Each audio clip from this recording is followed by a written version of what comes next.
All right, so let's move into our next major topic, which is that of data quality. And some of the broader concepts we'll be exploring will be metadata, which is technically information about information. And we will also be looking at a variety of things related to accuracy and precision of data sets. And that naturally leads into a variety of different kinds of errors that we might encounter and things that we need to be aware of when we're using geospatial data sets.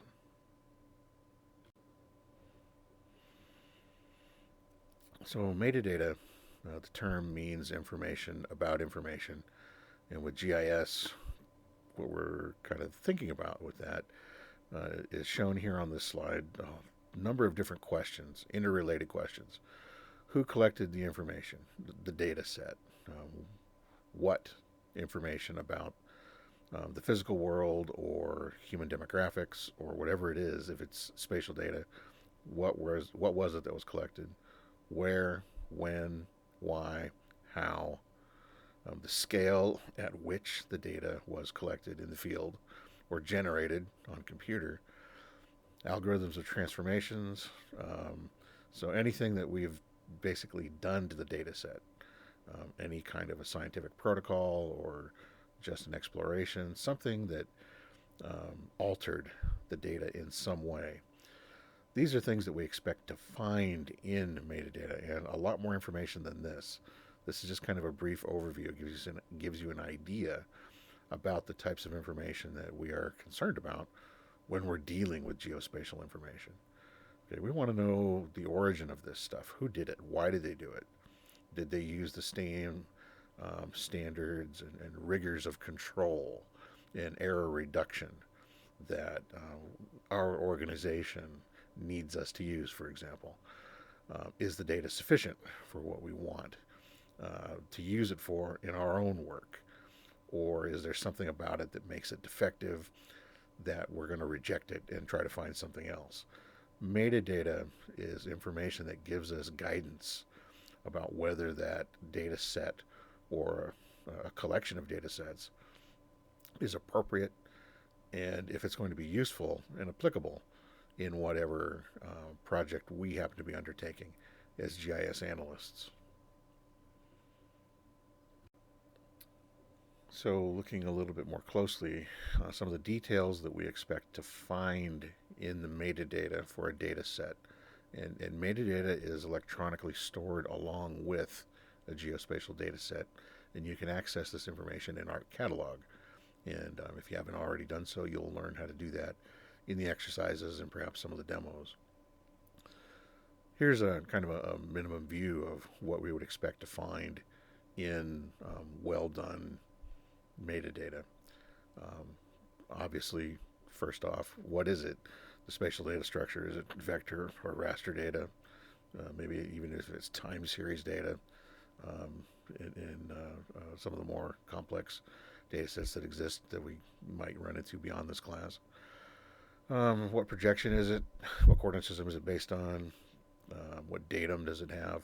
Was it converted or projected from another coordinate system and datum in the past? That should be recorded there so you know if it has already undergone such a transformation. What was the scale of the original data? If you're dealing with processed information, when was it created? And this is important. We want to know if the data is close in time to whatever project we're working on, and therefore is it current? Is it current enough for whatever our project needs? If, for example, if we're trying to make a decision um, whether or not to put a road through any given forest parcel, well, we want to have information that's closer in time to that project, so we would know that the information that we're basing it on is as accurate as possible. And that's kind of true for everything in metadata. That's why you want it. You want this information in the first place is to know whether or not it's appropriate for whatever you're trying to do. How is the information collected? Was it collected in the field? Who did it? And again, when was it done? How current is the information? Is it outdated? is the information. The information may be very good and it may be produced very well, but if it's 20 years old, that may not be good enough for our year project, whatever it is. Some information about the database fields and properties, so the table information that's associated with vector data sets, for example. It would be nice to know what those header columns mean so that when you look at the header and you can understand what the code is, if it's a code such as POP 2000, which is something that generally we would know is a population count from the year 2000. But in metadata, you explain that and you write it out in English and you say this is what that header means. And then it gives you a key, ideally, about what the different values mean in the table. Or if it's a raster data set, what are the values, what are the units, so we can better understand what that information is. If there's any quality issues or errors in the data set, those should be recorded, things that are noticed and known when the data gets passed on to someone else. And then some idea about the accuracy and precision of the data collection itself. And so, again, kind of getting back at scale and how well was it done.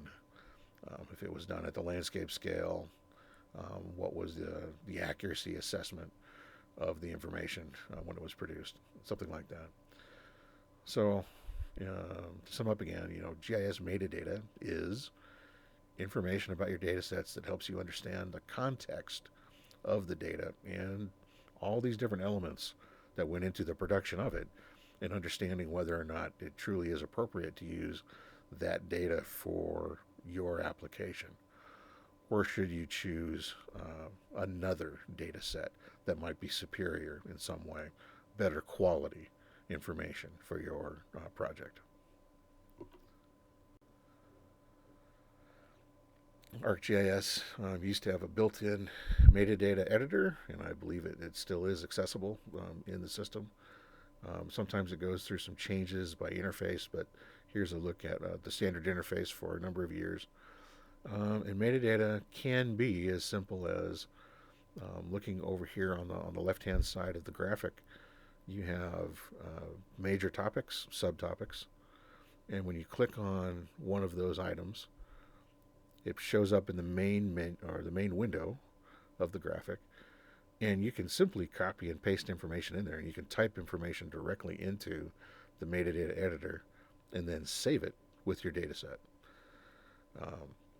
So for those of you who wonder why I require you to keep logs of the work that you do on this course's practicals, it's because that information, in some cases, can be simply copied and pasted right into metadata. So if you're keeping a really good detailed log of your work, the production of metadata, which is something that professional GIS folks have to do all the time whenever we create a data set that's going to be shared with other people and used for decision making anywhere, we have to keep track of what it was we did to that information, and the metadata is a good place to store it, a summary of it anyway, and it's good to keep that something like a research log for your own use and for the use of your corporation or agency or whoever you're working for. And indeed, you may be required to keep those logs legally. So in case any decision that you happen to be involved in gets challenged in court, you want to be able to document and be able to show what it was that you did in as much detail as the other side's attorneys are going to ask for. So keeping logs serves a number of purposes. One of them is that you can use that to generate metadata pretty easily. Once you have that level of detail, it's simple just to copy it into the editor itself and save it, and then your information is good to go. And here's just a brief look. ArcToolbox has a metadata toolset located in the conversion portion of that toolbox. So if you get into the production of a lot of data sets and routine production of certain data products, you might find that these tools are pretty useful because they allow you to copy that information pretty quickly, export it from one set to another, modify it if you need to, and things like that. So just be aware if you, out in your career, need to start worrying about the production and keeping of metadata. First off, always keep a log. Second of all, look for wherever the tools are. If ArcGIS still has the tool set in upcoming versions of the software, then it might make your life a little bit easier. So the central location to get a handle on what the current metadata standards are here in the U.S. Is the National Spatial Data Infrastructure, NSDI, which is located at this link shown on the slide here. And what I'm trying to show with this graphic on the text is that you may have different standards applied to different types of information. There may be standards that exist for, in this case, this is for the nation, so this is for all government agencies. And there may be requirements of individual agencies or bureaus or departments within agencies that break it down even further and say, well, here's the national standards, but then here's the standards that we use. And these are the ones that they're usually in compliance with the federal level, national level, but they might add more detail depending upon what the needs of that particular agency might be. And so you'll find standards for data sets in general. You'll find standards for data sets that use vector data. They're a little bit different from the ones from raster data, a little bit different from some of the other types of information that are out there. But this is a good place to look to find that when they change at the national level. This is where the new regulations or the new guidelines will be produced and presented and accessible to the public.